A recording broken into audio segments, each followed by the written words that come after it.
Well, good morning, everybody. Hopefully, you can make out what I'm saying. We're reading through Genesis 38 to 40 today, and there's a phrase that is repeated the most in these passages, and it's and the Lord was with him.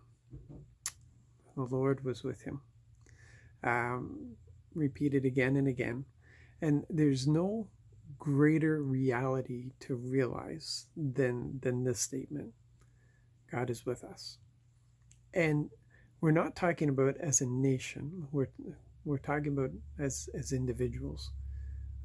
God is with us, and if He was with Joseph, how much more is He with us? Because we are united in Him by the Holy Spirit. We are one with Him. Joseph wasn't one with Him.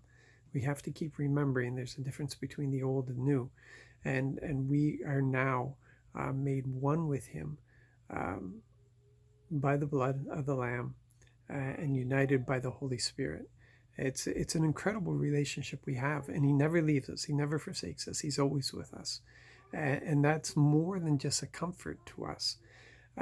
See, everything that Joseph did, he learned to be content with his situation, because I believe that his where he drew his strength was in knowing that God was with him. And in knowing that God was with him, he was able just to focus on what he needed to do in this moment. This is a man of dreams. This is a man who had revelation and all kinds of things that were happening. And this bright future was promised to him, but yeah, here he is a slave. Um, and Joseph didn't fill his days trying to figure out how God was going to do this. He put his mind to the task that he had at hand, and he did it well. But he didn't do it in his strength. He did it because the Lord was with him. He excelled because the Lord was with him. And this is our temptation, because we are in ourselves capable of doing great things. We can. We have the intelligence, we have the ability that when we put our mind to a task, that we can do great things. But our Father has called us to greater things, which we're able to do when we realize that He is with us and He's empowering us and He's enabling us, so that we can go beyond our ability and step into His ability, His unlimited ability, where we go from the ordinary to the extraordinary.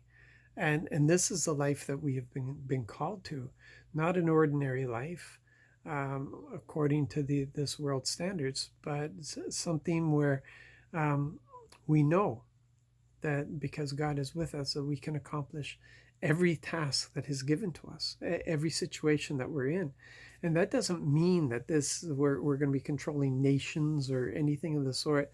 This might be that we're the best slave that there is, that we are the best employer that there is, that we are the best um, employee that there is, that beyond what we can be, that we are better than the best because He enables us to excel where we are.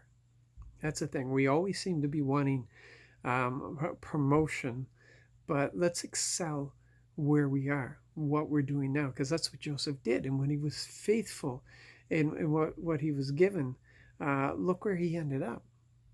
But that meant he was faithful as a slave. He was faithful as a prisoner. He kept applying the principles that God gave to him.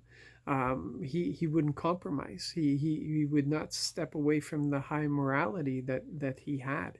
He served well. And the jailer knew that every task that he gave to Joseph, he didn't have to double check because it would be done well. But again, this isn't Joseph. This isn't because it's Joseph's character. This is because God is with him, and that's our reality. God is with us.